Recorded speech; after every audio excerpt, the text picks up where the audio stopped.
everybody, and welcome to today's video. And in today's video, I'll be doing a 2022 Florida Senate prediction between Marco Rubio and Ted Deutch. Now, this was viewer requested. So yeah, let's get right into it. Let's start by labeling. I guess let's start by labeling Rubio safe counties, because I mean, like, there are so many of them. I do think you could carry Escambia safe. I mean, like, it can be on the line, but I mean, like, I don't see him doing poorly enough there. There are also a lot of counties, in this little general area, that could be likely, but I mean, like, they were close to being likely on the presidential level, but Rubio is too strong as an incumbent, to the point where I think that they would all probably be safe. Trying to label that one. Okay. Um, Counties don't want to be labeled. Anyways, looking at these are, I mean, like, once again, some of these could maybe be likely. But I'm going to give them all to Rubio safe. Also, he is a very strong incumbent. So for Deutsch's first, safe state, I'm gonna go give him Broward County. Now, I mean, like, we can go look at 2020, where Joe Biden won it by a pretty safe margin. We can go look at 2016 in Florida, when Marco Rubio also lost it by, like, a safe margin. So it'll probably be safe. He's from around there, his congressional district. I have a house map up somewhere. Yeah, actually, this is a map of his district. As you can see, part of it is in Broward. He only carried it by 20%, which was slightly worse than Biden. We can go look at Biden's performance when he carried. Actually, no, he carried it by. Biden carried it by like 30%, as opposed to him only carrying it by 20%, which is slightly surprising. But I do still think he would do well there. For Rubio's likely areas, I guess, Monroe County and Jefferson County. So, I mean, if you can go look at 2016, once again, in Monroe County, Rubio carried it by 6.9%, and in Jefferson County, I think that was, yeah, 6.9%, and Jefferson County carried it by what? Only 1.7%, I believe. I think 1.7%. So not an amazing performance there. But I still think he would carry it likely. For Deutsch's lean areas. Oh, by the way, Osceola and Orange. Actually, they're probably both gonna be safe. I mean, like, looking at 2020, Biden carried them both safe. Maybe Osceola. Actually, Osceola. I think that Rubio lost Osceola by a likely margin. I may be wrong on that. Yes, he did. He lost it by like 13%. I'm gonna give it to him likely, but I do still think that Orange County would be safe. Now for Ted Deutsch's lean states, I'm gonna go give him, or counties, states. Hillsborough County, um, Palm Beach County. Or I guess this is likely. Lean and likely. Why not? Miami-Dade and Duval. So, actually, Miami-Dade could be lean. I'm actually gonna give it to him lean. I'm still looking at this Hillsborough. Biden won it by, I mean, like, he won it by 6.9%, which is a pretty large margin of victory. Or not insane, but it's not, like, nothing. But Rubio actually carried the district, or the county, by a half a percentage point. I don't see him coming close to doing that again. Or, I mean, maybe, but.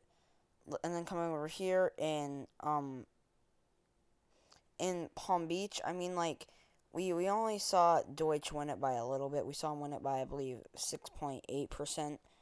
So not an amazing performance. And against Marco Rubio, we could see it narrow up. Honestly, we could see it slip down to like a tilt red. I think it's like a low lean, like 1 or 2% though for Rubio at this point. In Miami-Dade County, I mean, like, we can go look at 2016. Rubio, he only lost it by 11.3%. But that was on the same ballot where Hillary Clinton. Why am I on Wyoming? I may have been looking at it. Oh, I remember what I was on Wyoming for. Too lazy, I guess, to go look up the capital or large cities in Wyoming, so I went over here on this map to go, or I guess if there are any large cities in Wyoming, to go look at cities in Wyoming. Or I guess, I'm not, does Wyoming really have cities? It's one of those, I think it's the least populous state in the U.S., but you know what I mean. Um, Anyways, back over here. that was he only or Rubio only lost it by like 11%, I think it was, on the same ballot that Clinton won by like 30%. I still think it'll go blue, but I think it'll be narrow, like a 1% margin of victory for Deutch. And then in Duval County, I mean, like it could be tilt blue. Rubio carried it by like a safe margin. But I think that I mean, like that was once again on the same ballot that Trump won it. He only won it by 1.4%. But it's shifting to the left, and it's a fairly suburban county. And Rubio only slightly overperformed Trump in the suburbs. And I mean, like I feel like Duval at this point is becoming a pretty liberal area. I don't really see. I mean, like, I could see Rubio carrying it, but I think that it's become a pretty liberal area. By the way, Leon and Gadsden are both gonna be safe. Looking at this, I mean, like they were both safe in 2020.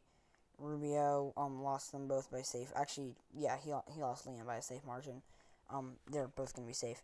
Anyways, for Rubio's lean state or lean counties, he has St. Lucie. I forgot the name for a second there. Now, he actually lost St. Lucie, but it's the state's bellwether. I just don't see him really losing it. And then for Deutsch's tilt area or tilt counties, Pinellas County and Seminole County. Now, I'm not certain about both of these. I'm gonna be nice to Deutsch though and give it to him and give them both to him. Tilt. Now, Biden carried them both by tilt margins. Honestly, he should have done a lot better in Pinellas County. He did. He he should have probably won by 1 to 2% there. Which he did not, which is a fairly weak performance there. And in Seminole County, he won it by 2.8%. Um, but then going back to 2016, Rubio carried Seminole County by a fairly large margin by 10.5%, and he carried Pinellas County by only 2.8%. I think that they're fairly suburban, and the suburbs are shifting to the left. Rubio was not as Trumpist either at the time. He has become pretty supportive of Trump as well, which would probably be worse in the suburbs. But I still do think he would win. So this is my county map prediction. We could see Seminole and Pinellas counties both be blue or red. They are going to be close. My final prediction, I guess, for like the margins will probably be like R plus 6.5 at best case scenario for the Democrats, like R plus 4.5. Um, but yeah, so thank you guys so much for watching this video. I know it was short, sorry about that. Um, I have a fairly easy video I'm working on that I'm hoping I'll be able to be out tomorrow. So please stay tuned for that. Like this video if you enjoyed it. Subscribe to my channel if you haven't already, and I'll see you all tomorrow. Bye.